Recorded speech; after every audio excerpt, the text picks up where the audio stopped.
puppet things that weren't, Piggy and Kermit. No good. Yeah, but the Muppets work because they interact with humans. Dark Crystal doesn't have human interaction. It's just like what? Yeah, but I liked Fraggle Rock. Beautiful. Yeah, Fraggle Rock. Entirely. I never watched it. Because there was only one thing, the guy and his dog, who was a puppet, I think. No, maybe not. And they occasionally came out and were like, oh, check it out, what the fuck? No, the dog was a puppet. run away. The dog was a puppet. Thank you. The guy but then, when you go into Fraggle Rock, they're all puppets, and I liked that. That was fun. Also, And puppets messing with humans does not guarantee that it's going to work. I mean, because that's true. Puppet Master movies or the Chucky's. Joe the Rabbit or I don't like Chucky. Child's Play. I mean, exactly, but I mean in the sense of it doesn't have to work. Alf is great, but not always great. I always liked Alf. I liked Alf, but I heard it's a heinous operation to pull on the humans involved. Just the way the stage is set up and stuff. What about dinosaurs? Remember that show? I love that show. Actually, that show was amazing. That was such a great... No, I rescind what I said because I'm taking it for the examples. But for the most part... You know why you like that show? Try to watch that now. The mother on that show is the mother from Arrested Development. Yeah. It's amazing. Yeah. Yeah, and I mean, and the dad. finale episode of that show is so dark because it's like they're Armageddon. It fucking is. With them all kind of huddling together. It's because of the husband's job. His job is directly correlated to the end of the world because they're like a logging company. Yeah, because they throw shit into the volcanoes and stuff. There's an episode about drugs. Yeah, it was the 80s. It was like the steroids. He had little monsters that made him the high school kid. It made him hyper aggressive, and he. There were all of those when we were growing up. That there were all sorts of pointed television episodes where they'd be like, "What are you doing, Billy? No big deal. I'm just doing some drugs. You shouldn't do drugs. It's gonna ruin your life. Oh, whatever. I'm gonna do them." And then his life gets ruined, and then he tells his life. It's like immediately. It's like the episode of Saved by the Bell. Yeah. Where what's her name gets addicted to caffeine pills. Yeah. I'm so excited. I'm so excited. I'm so scared. Yeah, she's taking caffeine pills. She's not doing anything. Not even ephedrine. No, she's straight up just popping caffeine pills because she's trying to stay up late to study. And thank God Zach Morris was there. I wish smart girls would remember that they don't have to study. That's why they're smart girls. Well, I never studied a day in my life. Aced fucking everything. Still a disappointment. Oh. That's all We right. have the school podcast. Ugh. if you get to honestly, thinking about what Zach... I'm sorry, just to talk about that Please. Saved by the Bell thing at the end. Yeah. If you get to talk about what kind of person Zach Morris was and the fact that he passed out in front of her, that was the best case scenario. Mm-hmm. And I'm just going to go ahead and leave it at that. Because, What do you mean? Because it was Zach that was going to study with her when she had her little episode and passed out and kind of lost consciousness from taking all those caffeine pills, right? In that episode? Yeah. Yes. Zach is a monster of a human being. In that show. He used to pay Screech to, sneak into the locker rooms and videotape the girls while they're showering. That is horrifying. He'd stop time, which we've only seen how that is just to talk to us, but God knows how he's stopping time in other ways, just because the narrative doesn't lend itself to those extra scenes. Now, Zach Morris is not the guy you want to, pass out on drugs from. But I'm getting serious now, and I feel like I would love the idea of, if you should write a Zach Morris in his 40s character, of what he's doing now, because he might still have some powers, but he's totally peaked in high school. Yeah. So he doesn't have anything. He's still hanging out at the Max, and Max is listen, this is a kid's place. If you could get out of here, I kind of like it if Zach Morris is he just.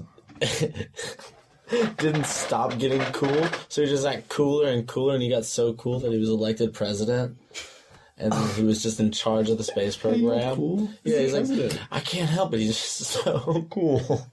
Or what if coolest president? He's the most popular man. He becomes leader of the known world. Leads us on. Finally takes us to Mars. I think he's so cool. Yeah, but I think this leads us back to our conflict is narrative conversation that we were having, where it's but fuck them getting together. I mean, like, everybody knows that's why Who's the Boss failed, because Tony and Angela got together. Well, that was it. And that we found out It was like Niles and Daphne. It was toward the end of the show. Yeah, I don't know if Niles maybe. and Daphne made me feel the same way. Because know? I was like, so we're just watching a man and his beard come together. More so than anything, because nothing about Niles grabbed me as like needing a woman in his life. Oh, are you kidding me? I have such a crush on David Hyde Pierce. I don't even care if he is gay. I'll just play But for that's a the day. thing. Is like I feel like I don't know. I don't care. He is gay, yeah. It literally has no. The fact that I will 0% of the chance meet and or bed this man, but in my head, he's loving Of course. it. I bet he's a big Great fan of time. the podcast, and he's going to be like, well, I'm taking a flight down to Austin. that was not a Just so I terrible can David Hyde bed Pierce to that impression. married I'm woman. going. Oh, man. That seems like an excellent plan. Nothing could go wrong here. Jeeves, fetch me my flying slippers. I actually Marathon watched. I recently listened. Speaking of podcasts, I listened to the WTF podcast with Mark Maron, and he interviewed Sacha Baron Cohen. Had a very interesting conversation. If you haven't listened to it, you should. But he was talking about how he went to clown college. Well, not clown college. He went to in France clown training. So. Way more. It costs way more than any college. But anyway, he went there and he studied there's two different kinds of clowns. The positive vibe clown, known as the clown, where it's there's a person who's sweet and nice, and the audience likes them, and they probably fail a bunch, but the audience the whole time is oh, maybe they won't fail, and then they keep failing, and they're they just can't get it right. Yeah. And then there's the buffoon who does a bunch of horrible shit that then the audience is fuck this guy, get out of here, what the hell? But their angry reaction creates sort of a narrative within itself, and then he can make people get mad at him for something that then they probably wouldn't have gotten mad at. So most of his movies, with Borat and all that, are in the idea of the buffoon, where he goads people to react a certain way, and then them reacting that way reveals something about them, reveals something about him, reveals something about the connection with the character, right? And I thought that was so interesting that there are two ways to go into it, positive and negative. And the idea of the character I'm always pushing with comedy, the idea of the clown, where it's the audience needs to like you. The audience needs to care about your character before they're going to laugh and enjoy and care about you. But that he is valid in his way of creating a vibe where the audience reacts in whatever way. And then you've got the audience to hate you. So then you can be okay, well, here's some things that technically they would never yell at, but now they hate you. So if you represent it, they'll yell about it. That's why the Marx Brothers are so good. Because, you know what, Chaplin and Lloyd and Keaton were all playing clowns, in the silent era, but still. But then Marx Brothers all three of them were the buffoons and causing conflict. And I guess everyone else around them, the straight guys and everything, were the clowns because they keep trying, and the brothers just refuse to let them succeed. But they don't even give them the satisfaction of eventually succeeding.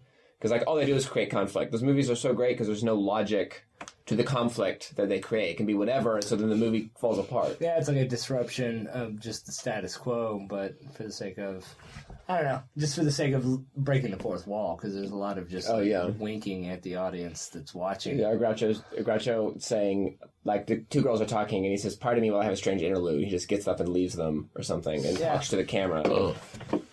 And it's that audience would still freak out in that same situation if the Marx Brothers were there doing that to them. But all of a sudden, you can just be on their side by noting what they're saying to you, and yeah. Clowns. It's much better than the Three Stooges just coming and destroying the picture. You like Three No, I Stooges? love Three Stooges, but it's there's less thought behind it. I think. It's a little more face value. Hey, I need my pipes and my house fixed, and then they just come destroy your house. Yeah. And It occurred There's to a me place the for other that, day too, that I had forgotten, because again, I mentioned before that I have swaths of memory I just don't have. And, people ask you questions when we were doing this of who's your inspiration? So I was I should probably think about this and really remember who I watched first. And the first person that I ever watched do comedy was Tracy Ullman. Like Tracy Ullman used to have a show where she on HBO, which is where The Simpsons started. I know. And she did sketches where she was the lead character in every one. It's like Kroll Show, but it's with her, and she's the lead character in everything. She just played all these different characters, and I was like, yeah, that's it. I would like to be doing that. That seems like a plausible. Honestly, the camera was from the perspective of whoever she was talking to a lot of the times, right? Yeah. It was her doing like solo character work, kind of. A lot of the scenes were, I mean, some of them were her in other situations, but yeah, there was a lot of like her speaking to the camera. Yeah. Like, are you kidding me right now? Amazing. Yeah, that with interludes of early Simpsons and like what. So I found it. It was on Hulu. It's called Tracy Takes On. So if you have Hulu, check it out. She honestly will do a little brown face sometimes. Like, I don't know. There was like some weird, I'm sure she did. Yeah, no, I was gonna say at that time, I guess it wasn't as. Well, it was 1990, like HBO when HBO was invented. Yeah, she plays a lot of like ethnic characters that are. It's like okay, that's cool, but I mean like she's British, so that's why somehow it's okay. Yeah. Well, I mean, and also in the sense of like the characters she does while doing it aren't necessarily insulting to what she's trying to do. It's more just like it's like I don't know. It's not the point of disrespecting it. It's more just like occupying that role. And British people just do British people. So yeah. My point not being that my favorite comedian is a racist woman. No. Well, that's a really interesting question. Well, like first, because like I was thinking, it's like for me, it was like all in the same year. It was Duck Soup, Airplane, and King Tut, the Steve Martin King Tut thing. Yeah. It was like 6. Oh yeah. And seeing all those things at once. Because my dad was like, watch this guy named Steve Martin. He's pretty funny. Watch this. Those are like the most informative. When I was that age, 6, I watched Mrs. Doubtfire about 3 times a week. All the way through. I loved that movie. And that was probably my first exposure to what comedy could really be. It's a man in a dress. I still greet people that way. Yes. So funny. And actually, Nathaniel, we watched the other night because Nathaniel had never seen it recently for the first time, and I was so happy to show him. I did not grow up on these family movies. I grew up. I have not seen any of name any cinema movie from the 90s. I haven't seen. I didn't see Jack, but Wow, really? Yeah. Maybe we need to have these parties so that we can teach you. Did you watch Dazed and Confused at least? Oh, yeah, like when I was in high school. No, it's not a family movie. You're right. I didn't see Home Alone till college. one of my favorite comedies is Heavyweights. Oh, dude, Heavyweights is awesome. Fuck yeah. I don't know. I've never. Oh my god. I don't know what Ben Stiller as So the good. bad guy in Heavyweights. That is in my top. It's just one of the best comedies Lunch has been canceled. Back a hustle. Deal with it. I feel like Dude, I hid candy in my apartments in really creative way. Like in my bedroom, like when my mom was like, you can't have candy after a certain hour, I found places to dig holes to hide candy in my bedroom because of Heavyweights. I was like, nobody's looking in this little hole that they think the screw goes down to with like the top of the bedpost. It looks like someone's packing. 3 Tootsie Rolls in there. I was like, I got Tootsie Rolls out of there. Yeah. I think. Oh, that movie's so good. I feel like. Oh, go ahead. Oh no! I was just no. You can keep talking about it. I felt. Sorry, I feel like. I felt like all of the Disney's board meeting got around a table and they said, let's make a bunch of fat kids run around for 90 minutes and call it a family film, and it's just an excuse to laugh at fat kids. Maybe that's why I didn't see this movie. Well, isn't that Disney? No, that's not true. It's really heartwarming. It gets a little, and there are parts of it that are kind of strange because it's like the beginning part of it is all about like friendship and everybody kind of coming together over the cinema. Sort of like, it's like, man, everybody's been shitty to us because, like our parents keep sending us fat camp. And And then it gets like, and it's more bonding. And then all of a sudden Ben Stiller shows up as the guy running the camp who just doesn't give a fuck and is mad about fat kids. And it's just like smiles to the adults and then it's just the most terrible dude. And they, in revenge, like, they destroy this fat camp. They break it down from the inside. They strap him to a tree and cover him in honey. Oh, yeah. Where he is basically... laws. Yeah, he's basically sexually assaulted by something, right? Is it not a bear? Did they not cover him? Yeah, it's like, something Tony comes up- Perkins,